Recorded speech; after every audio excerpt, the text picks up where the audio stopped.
Bonjour à tous, bienvenue dans cette nouvelle vidéo. Alors oui, j'ai pris une petite pause de 15 jours. Ça m'a fait du bien. Voilà, il le fallait. Et je reviens avec de nouveaux concepts. Je vous en parle très bientôt, promis. Mais pour aujourd'hui, vidéo classique, review lecture de l'été. Alors, c'est de l'été parce que je vous en ai pas fait de l'été, mais en réalité, cet été, j'ai très peu lu, voire pas du tout. Donc il n'y en a pas beaucoup. Euh, pour selon que c'est un été, on est parti les amis. Tout simplement, let's go.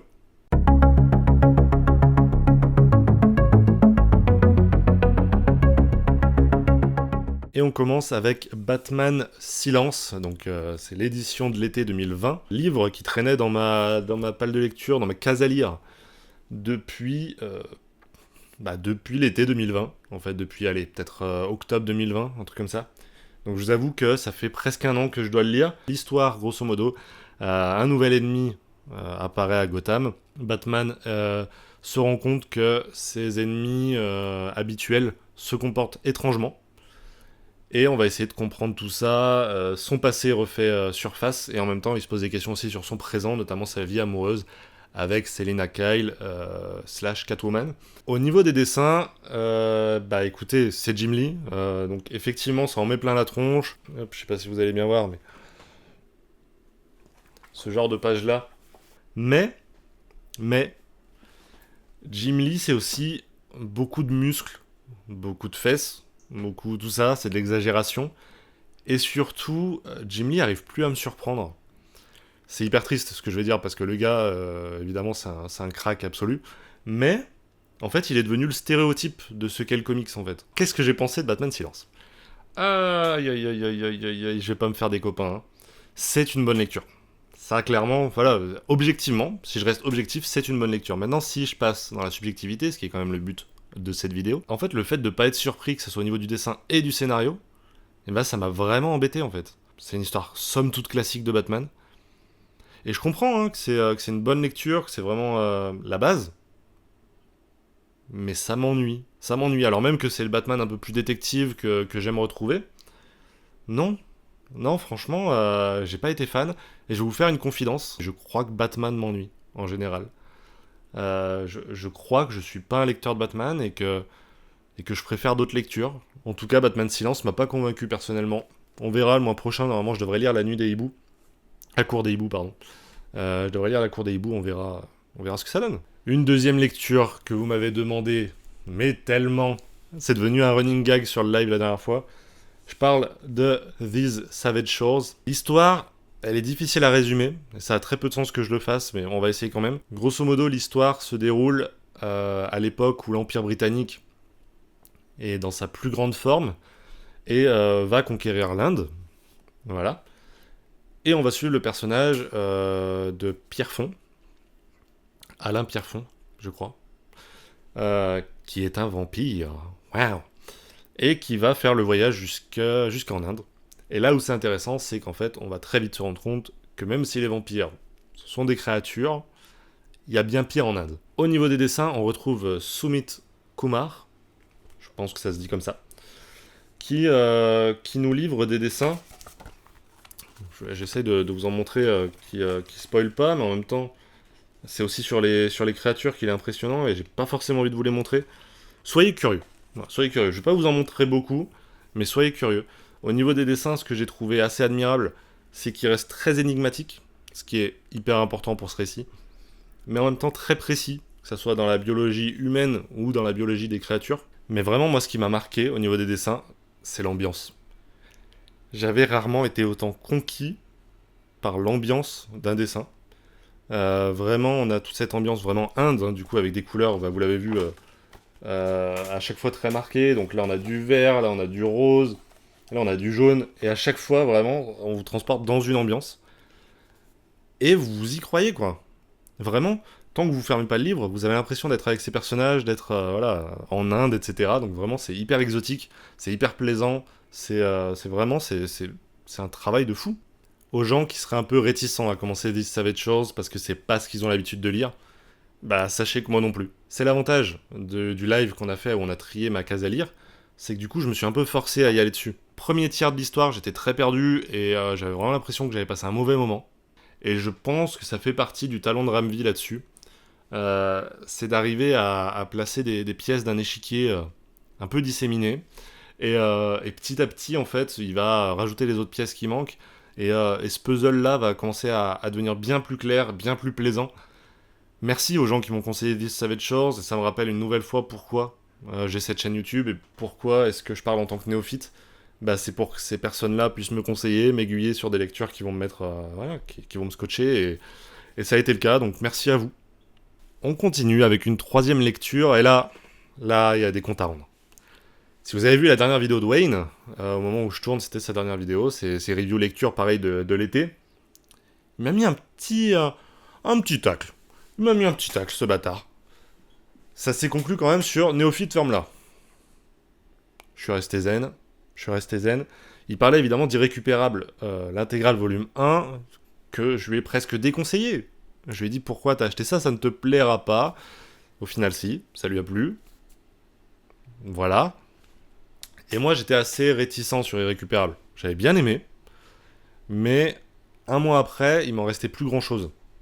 Et c'était assez triste.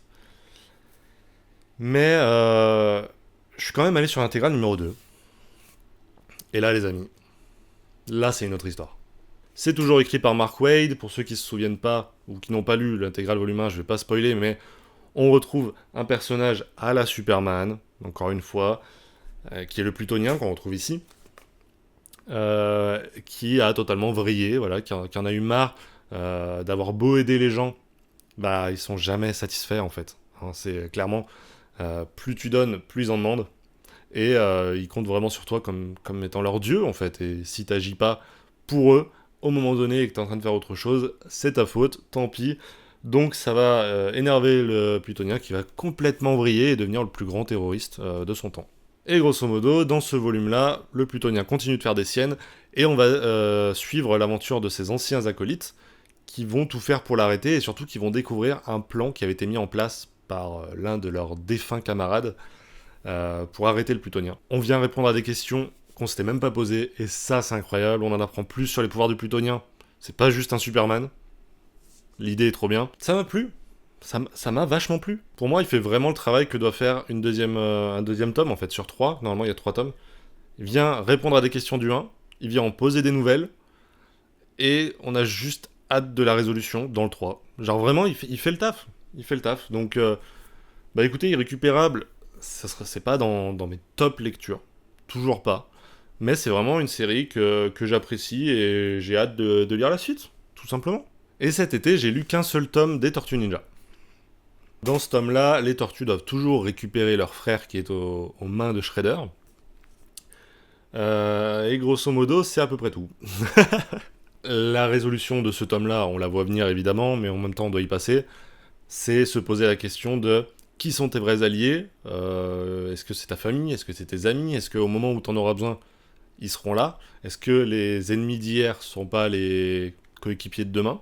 Bref, c'est plein de questions comme ça qui se posent, toujours sur les thèmes de la famille, toutes ces interrogations-là qui sont chères au TMNT et qui me sont chères aussi. C'est pour ça que je continue à suivre cette série avec tant de plaisir. Les dessins, je vais pas revenir, grosso modo, c'est les mêmes dessins que le tome 2, donc je suis toujours dans le même plaisir avec ces dessins de Santoluco. Je vais pas revenir dessus, si vous voulez mon avis sur les dessins, je l'ai développé dans les épisodes précédents déjà. Donc grosso modo, voilà, c'est ce qu'ils appellent la chute de New York, seconde partie, bah c'est vraiment ça, hein, c'est la seconde partie du tome 2. C'est une guerre entre différents clans, les tortues qui vont se retrouver au milieu de tout ça, et ça va se fracasser la tronche. Grosso modo, hein, ça va pas beaucoup plus loin pour ce tome-là. Mais pareil, c'est un tome qui continue l'histoire, qui continue de me donner envie de lire les tortues. J'ai le tome 4 et 5 qui m'attendent déjà dans la bibliothèque. Donc voilà, let's go, je vais lire ça très rapidement. Je fais une mini pause dans cette vidéo vraiment toute petite pour vous rappeler que vous pouvez vous abonner à la chaîne. Je sais d'une part, il y en a beaucoup qui ne le sont pas. Vous êtes plus de la moitié à pas être abonné quand vous regardez cette vidéo.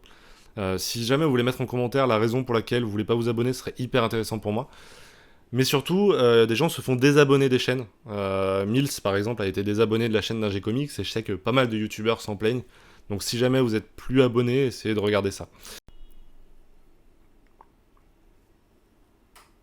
Et on continue mes lectures avec Daredevil, l'Icon, tome 0. Alors le scénario, je peux pas vraiment vous le résumer, parce que grosso modo, il n'y a pas vraiment de scénario à proprement parler. On va suivre plusieurs petites aventures de Daredevil, qui sont un minimum liées, mais grosso modo, c'est vraiment des épisodes comme c'était publié à l'époque, quoi, hein. Donc voilà. Au niveau des dessins, c'est donc Frank Miller. J'ai pas dit, mais au scénario, on a Mackenzie. Les dessins, c'est du Miller.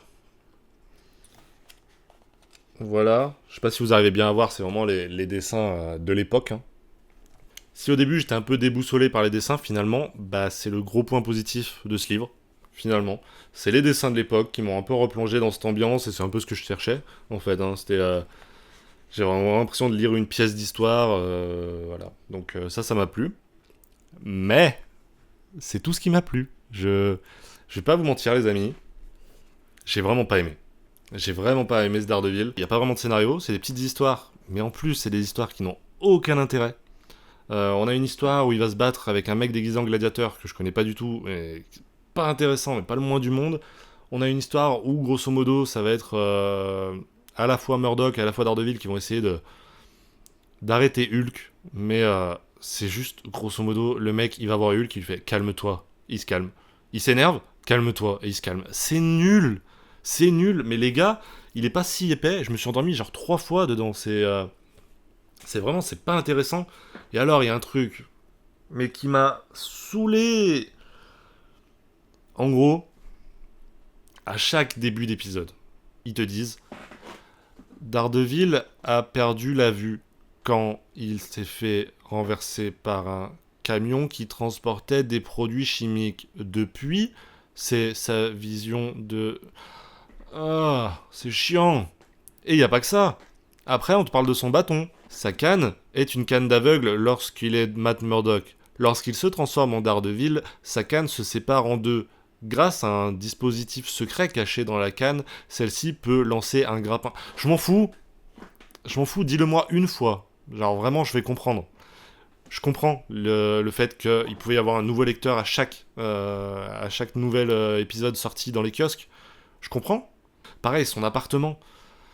On te répète 3 fois que son appartement est très spécial parce qu'il y a un bouton caché qui ouvre le Velux. Mais ouvre-le à la main. Qu'est-ce que tu veux que je te dise? Je m'en fous. Un tome qui ne sert à rien. Voilà, je sais pas s'il faut que je continue. Dites-moi s'il faut que j'aille sur le tome 1, si ça change.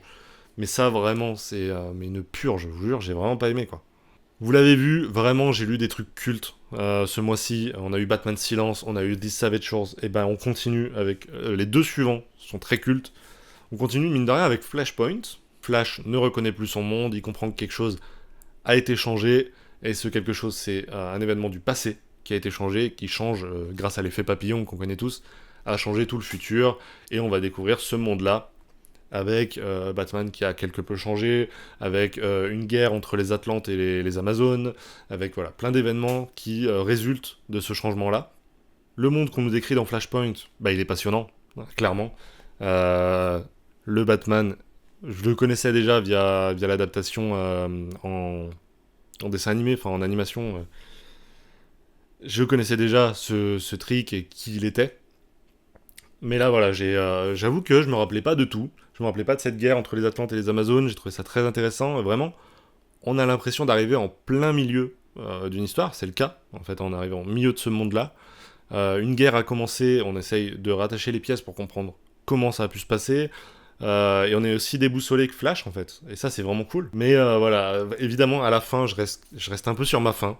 Je veux en savoir plus sur ce monde-là. Alors du coup, heureusement, j'ai le prélude à Flashpoint ainsi que les tomes des mondes de Flashpoint. Apparemment, voilà, ils valent ce qu'ils valent, ça n'a pas l'air incroyable. Mais cet univers m'a rendu tellement curieux qu'évidemment, je lirai ça, voilà. Allez, il nous en reste pas beaucoup, mais là, on va passer à une grosse pièce. Je vous parlais de Wayne, c'est évidemment à lui que je pense quand je vais vous parler de Gideon Falls, parce que c'est probablement lui qui m'a donné envie de m'y mettre. Pour ceux qui ne connaissent pas, on va suivre en parallèle deux histoires, celle d'un prêtre qui est envoyé dans la ville de Gideon Falls, et à la fois celle de Norton, un jeune qui a un problème psychologique apparemment, puisqu'il récolte les déchets de la ville, et il est suivi par une psy. Les dessins, c'est particulier. J'espère que vous voyez bien. Les dessins, au début, j'étais perplexe, mais vraiment, je savais pas quoi en penser. J'ai demandé à Madame Néophyte, je lui ai dit, qu'est-ce que tu penses de ces dessins? Elle a pas du tout aimé. Et moi, vraiment, j'étais en mode, je sais pas, je sais pas. Et je m'y suis attaché. Et finalement, j'adore les dessins. J'adore Sorrentino. C'est tellement différent de ce que je lis d'habitude, faut dire. J'ai continué à lire, et finalement, les dessins, ils répondent tellement du tac au tac au scénario, que tu peux que les apprécier, en fait. Tu peux pas imaginer d'autres dessins. Déjà, en termes de goût cinématographique, l'horreur, c'est pas du tout mon truc. Vraiment pas. Mais ici, d'une part, ça m'a plu, et d'autre part, je sais pas si on peut vraiment appeler ça de l'horreur, on serait plus sur une sorte de thriller horrifique, thriller tout court. Et puis voilà, j'ai juste été matrixé par ce gougnafier de Wayne qui nous a matrixé les oreilles à vous comme à moi pour commencer Gideon Falls. C'est en 5 tomes, je prenais pas un très gros risque à commencer. Et voilà, j'ai eu du mal sur la première page, un peu moins sur la deuxième, encore un peu moins sur la troisième, la quatrième je commençais à apprécier, et à la fin j'étais totalement dans l'histoire. Je vous spoil la vidéo achat, mais il y a déjà le tome 2 qui a été acheté. Ouais voilà, j'ai pris le tome 2, j'espère que t'es content Wayne, voilà, ferme-la toi aussi. Voilà, c'est parti. On aurait pu finir sur une bonne note, mais malheureusement moi j'ai pas terminé mon été sur une bonne note en termes de lecture, puisque j'ai lu Bully Wars. Alors, Bully Wars, si vous vous rappelez, c'est le tome que j'ai eu gratuitement dans la Comic Book Box. Enfin, gratuitement. Pas du tout, non, mais que j'ai eu au hasard dans la Comic Book Box. L'histoire, c'est depuis qu'ils sont tout petits, en fait, la bande de Spencer est harcelée par un bully, en fait, par une brute. Et on va suivre cette aventure au moment où ils arrivent au lycée. Donc, tout est chamboulé pour eux. Et la brute qui les traumatisait à cette époque se retrouve nouveau aussi dans cette école et va se retrouver confronté à plus brutal que lui. Et dans cette école, me demandez pas pourquoi, va s'organiser les guerres des brutes, dans lesquelles vont participer les différents personnages, dont celui-ci qui va être aidé par Spencer, qui va aider du coup leur ancienne brute, pour le faire gagner et pouvoir être tranquille ensuite grâce à un pacte qu'il a passé avec lui. Au dessin, on retrouve Aaron Conley, oui, donc c'est scénarisé par Scotty Young. Au dessin, c'est Aaron Conley qui essaye tant bien que mal de coller au scénario de Scotty Young. Honnêtement, il y arrive à peu près, franchement. C'est le genre de dessin que tu trouves assez bien associé à ce style un peu enfantin. C'est ce que je m'attendais à retrouver de toute manière de mon côté. Honnêtement, c'est un livre qui peut plaire. Moi, ça m'a pas plu parce que je crois que j'en attendais beaucoup. Alors clairement, c'est pas un livre qui a de l'ambition. C'est un livre voilà, qui est fait pour se lire comme ça. C'est un format souple. Tu prends ça, en 1 heure, c'est lu. Clairement, même pas. Je peux pas vous le conseiller en vous disant que c'était une bonne lecture. Mais c'est le genre de comics que je suis quand même content d'avoir eu dans une comic book box par exemple, parce que bah voilà, j'ai découvert ça au lieu de lire du Wonder Woman classique ou quelque chose comme ça. Bah voilà, j'ai été curieux et je suis content d'avoir été curieux, tout simplement. Et bien voilà les amis, c'est la fin de cette vidéo lecture. Encore une fois, je vous le dis, hein, je vous parlerai de Mister Miracle dans une prochaine vidéo, mais pour celle-ci, c'est terminé. On se retrouve la semaine prochaine pour une nouvelle vidéo. Dites-moi ce que vous avez lu pendant l'été. On s'est assez peu vu finalement cet été. N'hésitez pas à me dire vos gros coups de cœur. Donnez-moi votre plus gros coup de cœur de l'été. Et peut-être que je ferai une vidéo où j'en sélectionne certains et j'essaye de me les lire. Ce serait assez cool. Sur ce, je vous laisse. Je vous souhaite une bonne semaine, un bon week-end aussi. On se retrouve bientôt. Allez, ciao!